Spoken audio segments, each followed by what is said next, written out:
Okay, so the next drawing that we're going to do, we're going to create a pumpkin still life in full value. All right, so the step number one that you'll need to do is to first take a photo. So you're going to set up the pumpkins or the squash on a white piece of paper, and then use one of the clamp lights to shine the light on it so you get these cast shadows, and you get shadows on the pumpkins themselves, okay?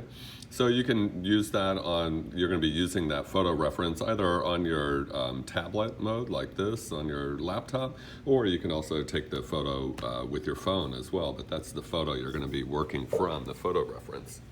All right, so I'm going to be using this image. And the first thing that you want to do is to lightly draw out, very, very lightly, where the objects are, okay? So I'm just going to very, very lightly sort of draw out their placement, okay? I'm not putting in a lot of detail. I'm trying to get the size and the shape correct in the right placement on the paper. Notice that I'm going to use this, the whole paper, sort of filling the space. So this pumpkin's a bit further back. And again, you see I'm just putting in these ovals, almost like placeholders. The stem is here on this one. And then the other squash is up here, the top of it. The stem is about here. The top of the squash is here. And then it goes over, it goes behind this one, and then comes around like this. And it's wider at the bottom. So you can see I'm very, very lightly drawing in the placement, and then also I'm going to draw in very lightly where those shadows are, where the cast shadows are. This way, if something's not in the right place, then it's a lot easier to change when it's just sort of lightly drawn out. Okay, now that I have it sort of roughly, what's called a rough sketch, now I'm going to go back and start to create this into a contour line drawing. So now I'm really looking at the edges of this. I'm looking at the placement of the stems, how the stems are shaped. I'm looking at all these sort of ridges in the pumpkins, and looking at those things as I create this this drawing.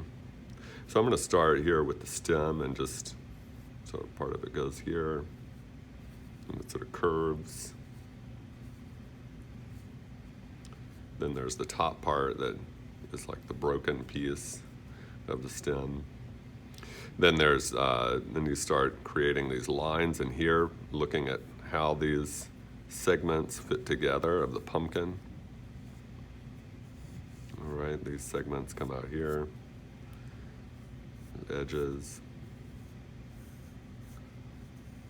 It sort of gets bigger here and then wider. Another segment over here.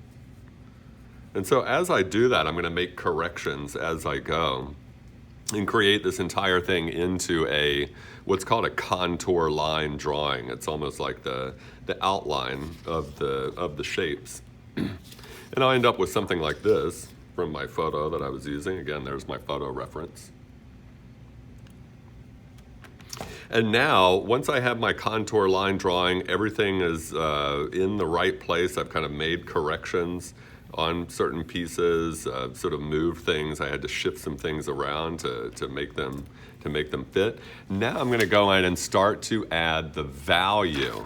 So remember when we did the value scales of using color, and then we did a value scale in the back. So whenever you hear me talk about a value scale, this is what I'm talking about, that light to dark, like the very, very light pressure, more pressure, more pressure, more pressure, until finally you get the darkest of the shadows.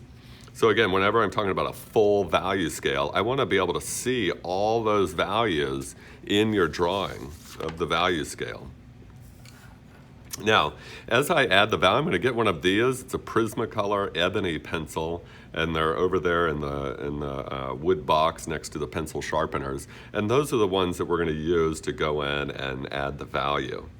So again, I'm just going to go in. I'm going to try and match the value. Now, another thing you can do on your on the laptops or even on your phones as well is you can turn the photo into a black and white photo to just take out all the color reference, and that will help you as far as seeing what the lights and darks are. It'll help you to actually kind of show you the whole value scale in the drawing. But some of the darkest shadows in my photograph here, photo reference that I'm using, are right in here. So I'm going to put in some of those darker shadows.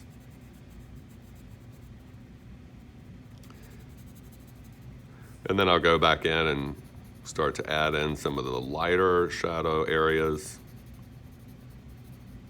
I'm just putting that in first.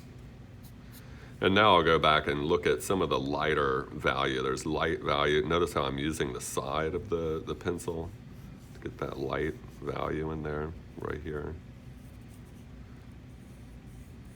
Again, you can use your finger to blend. Then there's more shadows in here where this goes, sort of dips in. It's pumpkin, so it's a bit darker in here.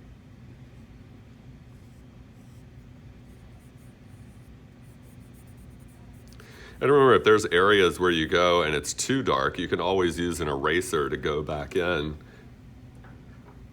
and erase out some. If you go, oh no, this area should have been lighter, there's a highlight there, you can always go back in and erase back in some of the highlighted areas, okay? And so eventually you'll be covering the whole thing. Pay close attention to those cast shadows, the shadows that are here, that are underneath and around the object, the shape of those cast shadows, all right? Because that's going to give your drawing more depth, and it'll put them in a certain area. It'll make them look like they're in a space when they have that shadow underneath and around them, all right? Notice how the cast shadow also goes onto the other object that's next to it as well, depending on how you set up your still life with the lamp. But again, make sure to get that lamp really close when you take your photo so that you can get some strong lights and cast shadows for your drawing when you're doing the drawing. And then this is one from another class, but they went in and sort of added some leaves and that. And then they went back with either a charcoal pencil, or you could use the black color pencil to go in and make some darker shadows to create more contrast in your final piece, all right? And that's at the very, very end that you'll want to use some of those, either charcoal pencil or the black color pencil, one of those, to create that contrast, okay? All right, so that is the next drawing. It's a pumpkin still life in full value, using the full value scale. Good luck and have fun.